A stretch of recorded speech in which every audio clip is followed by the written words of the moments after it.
I am the queen of fashion. It's like I'm Rihanna and then Nina, mashed potatoes with no butter. Plain. What's up, party people? I am Erika Edwards, and welcome to my channel. Tonight, I am going to review Real Housewives of Dubai, Season 1, Episode 2. Let's get into it.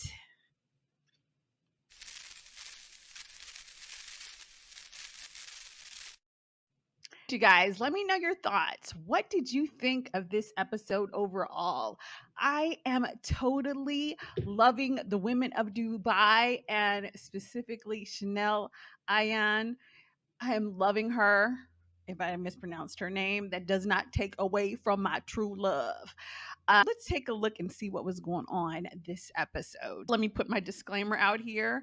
Everything is under fair use for my commentary, educational, and research purposes. Okay, people? This episode, first thing we start off with is Sarah and her son. Let me blow this up a little bit for you guys so you can see it a little bit better. Sarah works so hard at being the modern Muslim woman. She's divorced twice, which is not really a thing in her country. She mentioned throughout this episode that she had gone through some emotional and physical abuse. I'll show you some of that later. But here with her son in the beginning of the episode, she's still trying to teach him how they eat on the floor and their old customs. And it's interesting because she loves her parents, but she wanted to do things differently. So I wonder if she has some sort of intrepidation about her parents giving her too much freedom, allowing her to be too much of a rebel. Let me know your thoughts on that. But she tries to teach her son, and he is so cute. And I will say this, the kids, all of the children for Dubai are coming off really well this season. Everybody seems nice and sweet and funny and sometimes sassy, but not enough to really make them obnoxious, as some children on the Housewives have seen. So this was a cute little kiki, a cute little moment between mother and son, and I was here for it. We have a lunch between Carolyn Brooks and Lisa Milan. Now, as much as I love Ayan, I love Lisa too. I feel like Lisa is sort of in the middle of everyone. She doesn't keep up too much commotion. However, she is very much true to her friendship with Ayan. I love that. Caroline Brooks, I don't know. I mean, I want to like her. I really do. But honestly, she seems a little two faced here. She seems like she's been gaslighting Ayan. And I'm not really here for it. She has many faces, I'll say that. And let's take a look at this clip right here and let me know your thoughts. Let's back it up a little bit for you guys. Brooks is something different every week. One week she's Afro-Latina, next week she's African-American, next week she's Jamaican, the following week she's gonna be Emirati. She really has multiple personality syndrome, MPS. Is MPS a thing? I think I made it up. Okay, Lisa, I am here for it. You call it MPS, multiple personality syndrome. I call it being a two faced B, okay? And what's interesting is in this episode, Caroline Brooks makes every effort to make it seem as she's, friends, and she thinks Ayan is, coming from a good place. But we have to remember, she is the one who called Ayan and said, "Oh, you weren't invited because you're not important." So I don't know why people are acting like Chanel just suddenly freaked out. I mean, it's one thing to say I'm not invited to something. It's another thing to say I'm not invited because I'm less than you. And I find that offensive. But one good thing that comes out is we see a little tidbit in this clip between Lisa and Carolyn about Nina. So now I'm wondering, first episode, I was loving Nina. Now she is a little bit She's doing the flip-flop. So let's take a look. Have you seen Nina's Instagram? I've been dead for like the last 2 days. No, I haven't. Okay. I saw something very interesting. What is that? Every blonde needs a brunette bestie. Please explain to me when Bestie? Nina Ali Yeah. became best friends with Caroline Stanbury. Okay, so here we find out that Nina has posted on Instagram that she and Carolyn Stanbury are best friends and BFFs. She's the the blonde to her brunette, so to speak. But what's interesting is we find out that not only was Nina not originally friends with Caroline, which is fine, but that she actually talked about her. She called her ghetto. She called her trashy. She called her things that Lisa wouldn't even repeat. So it'll be interesting to see kind of where that goes. Okay. So the next thing we go to after their luncheon is we are there with Caroline, both of the Carolines. They go to lunch. And here's what's interesting with them. I really liked the fact that Sarah really tries to be the mediator here. I'm her friend. I was blindsided in that dinner because she came for me really strong, and I've never been anything but a friend for her. Yeah. I was hurt by that. I know her, and I think that she has a beautiful heart. That's why the situation that night surprised me. Because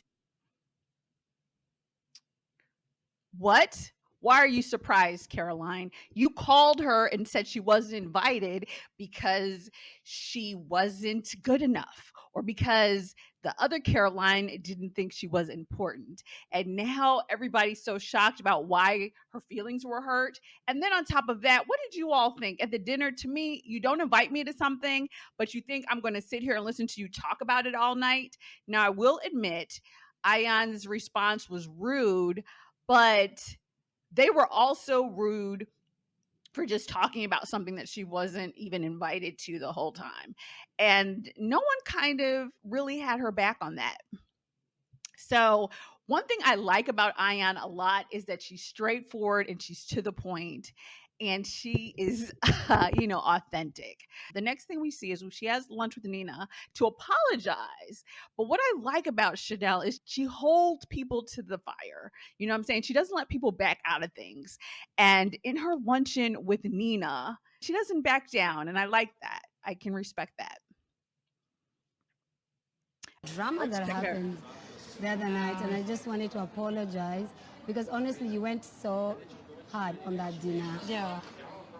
I just don't know what happened, to I be know. honest. Stanbury kept on saying, I don't like you, I don't like you. I was like, what the hell is going on? And I was really worried why you didn't stand up for me when she kept on saying, I don't like you, I don't like you, I don't like you. Because I was But like, Ayan, I don't even recall that. were you in the same party as me or not? Yes, I was. Ayan, get it, girl. I loved that. She was like, were you at the same party as me or not? Now, I'm not going to lie. I don't like this wig, but did any of you all think that she saw that same Instagram post and that's why she wore a blonde wig?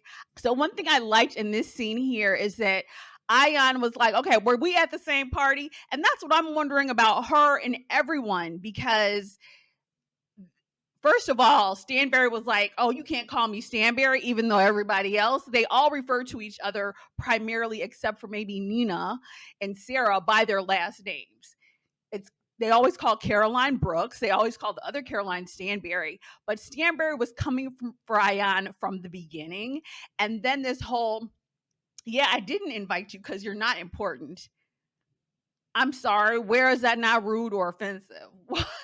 And Nina was the one kind of just sitting there like, okay, Ayan, you should settle down. Ayan was not standing for it. And she did say some things that were rude, but they were pretty rude with her as well. So that part was the worst. Okay, now here's the thing. She looked amazing. So she was definitely high fashion, everything but the wig. But I kind of feel like she was pulling Nina's leg by wearing that wig to keep it 100.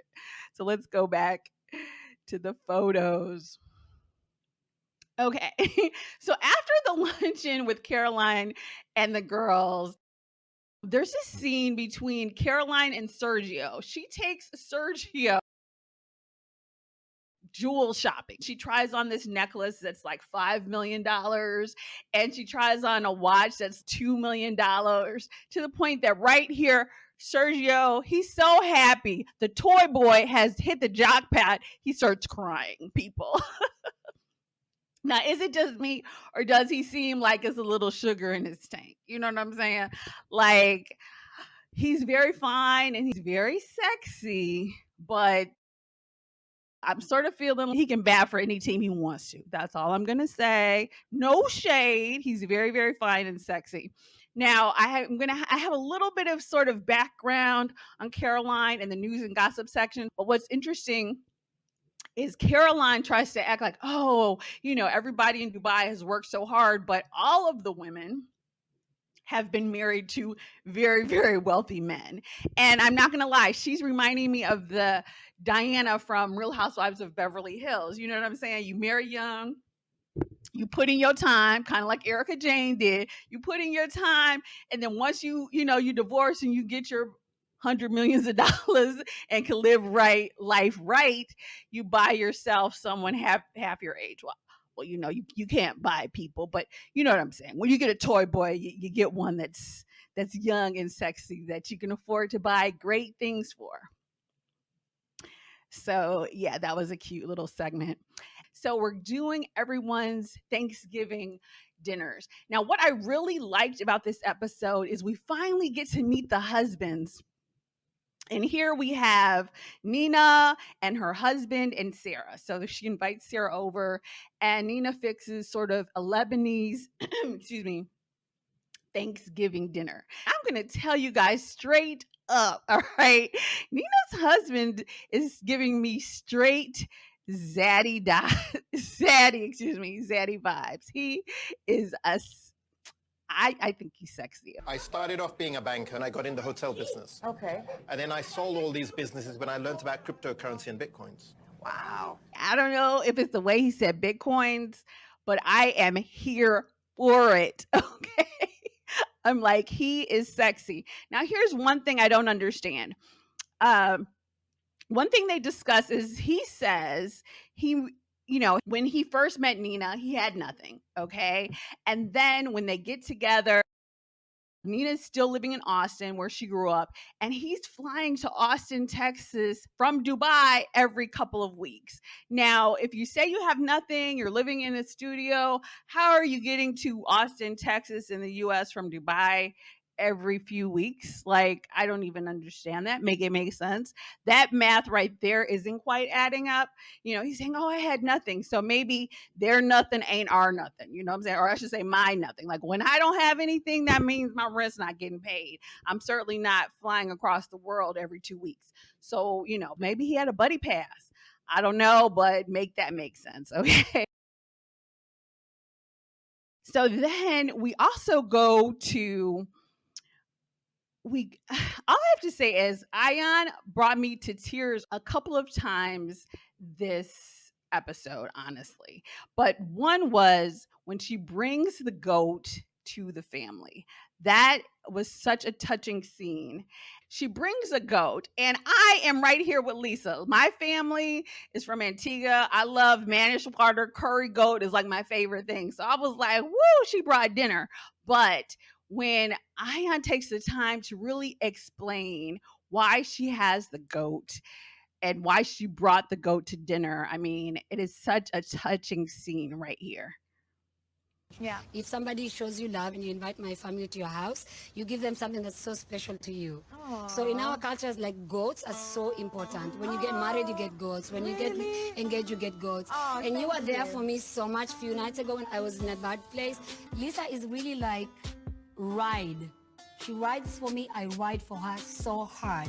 She's always there for me. Like, she's got my back. And that's something that you don't buy.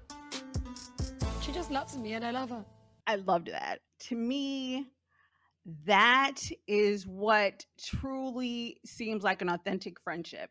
And I certainly hope and pray that reality TV does not destroy it for them. Okay. That was such a touching moment.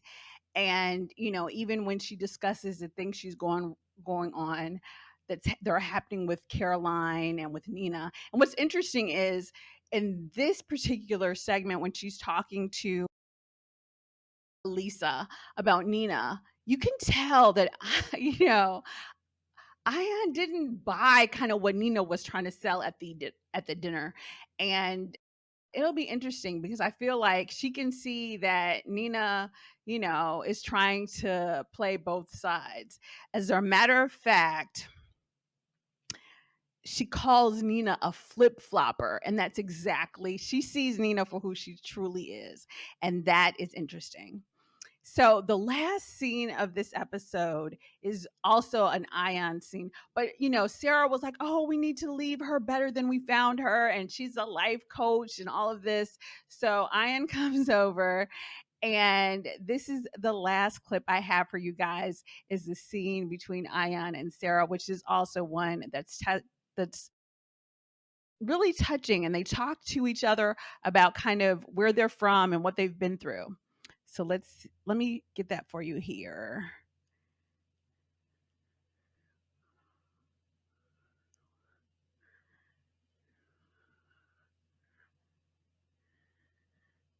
I've always been an entrepreneur. I've always known how to sell stuff. My dad would give us everything in our village. We lived really good. Okay. Then suddenly he just didn't want to be a dad anymore. And then just packed and left. And my mom was uneducated. She was an orphan, left by herself with kids. So then I just started helping my mom, at 8 years old, 9 years old. This right here was so touching to me, where she talks about the struggles that she had growing up. And then later, really, I think a lot of things that were triggering for her was at the hands of her father. I think some of that is just very upsetting. And it really literally brought me to tears almost, because she talked about how her father was physically abusive to her. She talked about how he was going to sell her off to be married at the age of 14. I mean, all of these things. And then, you know what I'm saying? She was totally triggered by this whole situation with Caroline Stanberry, not inviting her, telling her she's not important. These were the same things that her father told her over the years. And that's why she had such a visceral, heated reaction to it. Oh my gosh. Yes, girl. That scene was so pure and so sweet. And when she talks, and that's when we really also get to see Sarah reveal that she had been herself in a physical and emotional and abusive relationship. I don't want to cry, but honestly, it is not an easy situation for me to forgive someone like that. Honestly, it's not. It's not. It's not. Forgiving him is not something I can do today or tomorrow. That scene right there touched me because it's so hard, and you really see Ion being just truthful and open about how she struggled, about everything she's been through. And what was so interesting, I really liked about this scene as well, is that Sarah was connecting to her. And so she shared kind of what she had been through. And she's like, okay, I'm getting hypnotherapy. And she recommends therapy. And that's when Ion is like, okay, you saying that lets me see the light. And one thing I like about Ion really is, even through her pain, she has a sense of humor. Let's end this with a quick little kiki. Very angry, carried it for years with me. I used to With what you're saying, it makes me see there's a light out there. Like Brooke said to me, I need to go to therapist. She's been going to therapist a lot. I'm like, maybe I should go. But then I'm like, Brooks needs a refund because I don't know if it works either. Absolutely. Oh my gosh. That's why I love her. Okay, you guys.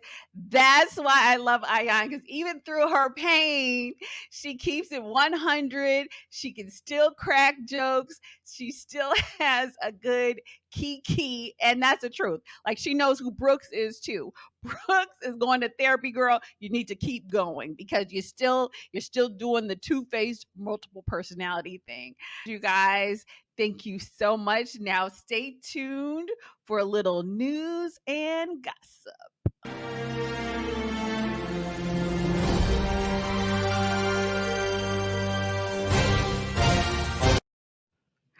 All right, you guys. A couple of things here. First of all, I wanted to tell you guys a little bit about Caroline because I want to know, where's your money coming from? She talks about how hard she's working and she's going to buy a hotel and everything. So I thought you guys might be interested in finding out a little bit about her history. So let me share that with you right now. Okay.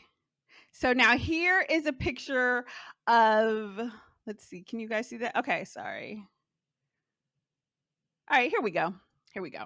All right, so Caroline, her ex-husband is Sem Habib. Sorry if I mispronounced it. I will get it right next time.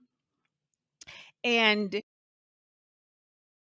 now, one thing I found out was Caroline, she's been on Ladies of London. She's been on a lot of reality TV. So she has some reality TV money behind her because she's been on several different shows. But her husband is in finance. And finance is like the money. Like Diana from Real Housewives of Beverly Hills. That's like the money people. So we know she got a bag because she divorced him after 17 years and she has 3 children. So she is going to be able to take very good care of her toy boy. Also, what I found out was that one of the people she's connected to, she's dated in her past Hugh Grant and I guess Prince Andrew when it was a thing before he was like, I don't know, doing that little stuff he was doing with the Epstein dude. But yeah, so Caroline has quite a background. Last little tidbit of news that I have for you is with, let's see here, let me find it, from Bravo and Cocktails, because they have like some of the best little stuff. All right. So Dubai Mistress, and this is on bravosandcocktails.com. I'll leave a link for you guys once everything here is allegedly, as you all know. So basically was the mistress of some minister in some African country who had his wife divorce him when she found out. She then became the mistress of another guy, again, forgot the name. She's opening up a type of salon in Dubai. So everyone was like, we all know that Caroline Brooks is opening a salon. Now, we also know that Phaedra has a business in Dubai as well. So who is the secret Dubai mistress? Is it Caroline Brooks or is it Phaedra? Let me know your thoughts, you guys. Let me know what you think. Who you think the secret Dubai mistress is of this wealthy, wealthy married man in Dubai, and we'll see if we can figure it out. And if you want more info and to leave comments, again, check out bravoandcocktails.com. All right, you guys, thank you so much. If you made it to the end, God bless you, because I always say these are going to get shorter, and they will once I get a little bit tighter on my clips. But I wanted to get this video out to you guys tonight. So ciao for now, folks. Like, comment, subscribe, come back for the fun. Make it a great day, people.